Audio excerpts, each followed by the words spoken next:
আসসালামু আলাইকুম বিবিজান। ওয়ালাইকুম আসসালাম আমার জামাই জান।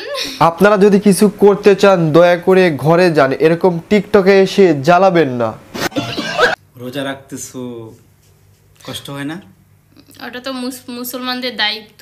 ও আচ্ছা, রোজা রাখা মুসলমানদের দায়িত্ব, তাহলে এটা কোন দায়িত্ব? না হতে পারে, রমজান মাসে তো কোনো শয়তান নেই, তাহলে হয়তো বা সে শয়তানের দায়িত্বটা পালন করতেছে। এসব করার পরে লাস্টে আবার টিকটকে সে বলতিছে সে নাকি পাপের সাগরে ডুবে আছে। না, এদের ভাবলাসন দেখে যেটা মনে হচ্ছে যে তারা যদি কোনো ভুল করে তাহলে আল্লাহ তাআলা স্বয়ং টিকটকে এসে তাদের ভুলগুলো মাফ করে দিবে।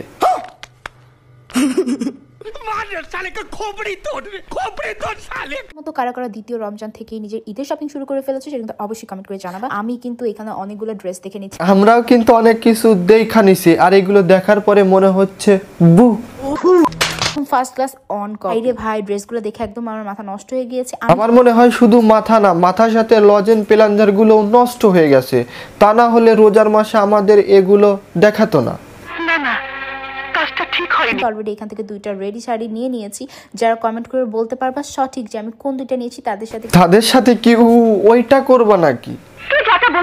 আরে অপু ভাই, আমি টিকটক করার কথা বলছি। ভাই এটা পরে আমার আসলে ক্যাটরিনা কাইফের মতো লাগতেছে। ক্যাটরিনা কাইফ না, আমার তো মনে হচ্ছে জনিদার গার্লফ্রেন্ড মিয়া খলিফার মতো লাগছে। রমজান এলো আবার রমজান এলো, বছর ঘুরে আবার রহমত এলো। দেখেন ব্রাদার এন্ড সিস্টার, আমার তো মনে হচ্ছে আপনাদের পাপ পুণ্যের হিসাবে টিকটক থেকেই নেওয়া হবে। কি বলেন? আমি যা বলছি ঠিকই বলছি। সে নামাজ পড়ে যায় নামাজে আর দোয়া করে টিকটকে এসে, তাহলে সে জান্নাতে যাবে না তো কোথায় যাবে? আপনি তো সেলসেলায় বেচতে যাবেন।